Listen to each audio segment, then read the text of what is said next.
നിയമസഭാ സമ്മേളനത്തിലേക്ക് നിയമസഭയിൽ വനംവകുപ്പ് മന്ത്രി ഷിബു ബേബി ജോൺ ഇപ്പോൾ മറുപടികൾ പറയുകയാണ്.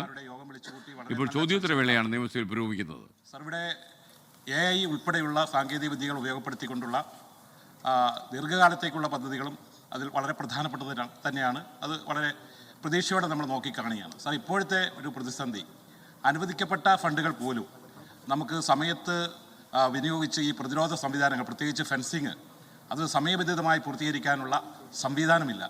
അത്തരം പ്രവൃത്തികൾ ഏറ്റെടുക്കാൻ ആളില്ല. അപ്പോൾ അത് സംബന്ധിച്ച് ഒരു യുദ്ധകാലാടിസ്ഥാനത്തിലുള്ള ഒരു തീരുമാനം പ്രതീക്ഷിക്കാമോ? അത് സംബന്ധിച്ച നടപടി സ്വീകരിക്കാമോ? സർ, തീർച്ചയായിട്ടും അതാണ് പറഞ്ഞത്. ഇതിന് ശാസ്ത്രീയമായ സൊല്യൂഷൻസ് കണ്ടെത്തുകയേ പറ്റത്തുള്ളൂ.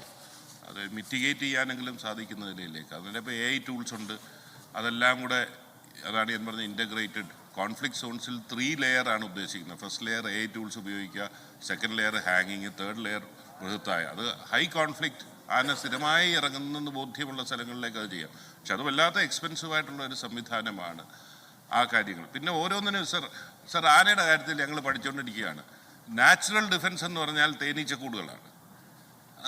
അത് പക്ഷേ തേനീച്ചക്കൂടുകളിലൂടെ വെച്ച് വരുമ്പോൾ തേനീച്ചയെ വെച്ച് കഴിഞ്ഞാൽ നേരെ കരടി വരും സർ, അല്ലെങ്കിൽ ഇത് ഹണി ബാഡ്ജർ എന്ന് പറയുന്ന കൃഷി നശിപ്പിക്കുന്നവരും. അന്നേരം ഇതെല്ലാം കൂടെ ബാലൻസ് ചെയ്ത്, മാത്രമല്ല ഞാൻ പറഞ്ഞില്ലേ, ഞാൻ അതിൻ്റെ വനംവകുപ്പ് മന്ത്രി ഷിബു ബേബി ജോൺ ചോദ്യങ്ങൾക്ക് മറുപടി പറയുകയാണ്.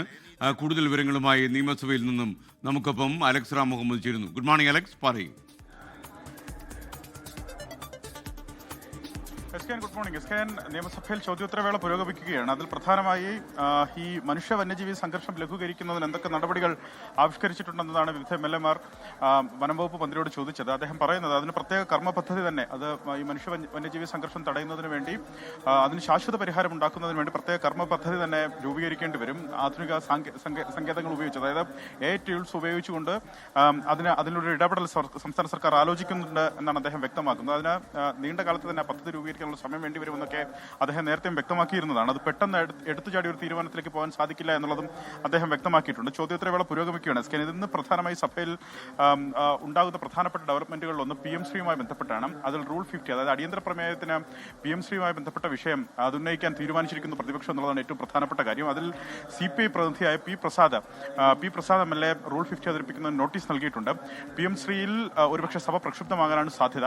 കാരണം നേരത്തെയും CPI ആണ്, നേരത്തെ LDF സർക്കാർ ഈ PM ശ്രീ നടപ്പാക്കാനുള്ള തീരുമാനമായി മുന്നോട്ട് പോകുമ്പോൾ അത് CPI ആണ് അതിന് തടസ്സവാദം ഉന്നയിച്ചതും അതിന് ഇടങ്കോലിട്ടതും CPI ആണ്. തുടർന്ന് ആ പദ്ധതിയിൽ നിന്ന് ആ പദ്ധതി മരവിപ്പിക്കുന്ന നടപടിയിലേക്ക് CPM-ന് പോകേണ്ടി വന്നു, അല്ലെങ്കിൽ സംസ്ഥാന സർക്കാരിന് കടക്കേണ്ടി വന്നു.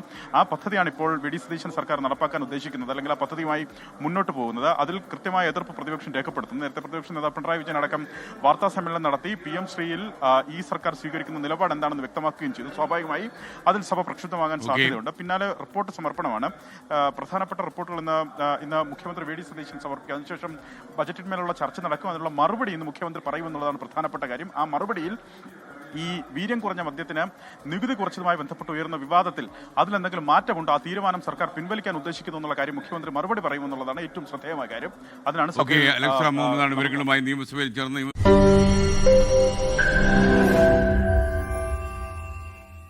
ലോകത്തെവിടെയായാലും ഏത് സമയത്തും 24 വാർത്തകളും ഓഗ്മെന്റഡ് റിയാലിറ്റി പാക്കേജുകളും എക്സ്പ്ലെയിനറുകളും വിശദമായി കാണാൻ ഞങ്ങളുടെ YouTube ചാനൽ നിങ്ങൾക്ക് സബ്സ്ക്രൈബ് ചെയ്യാം.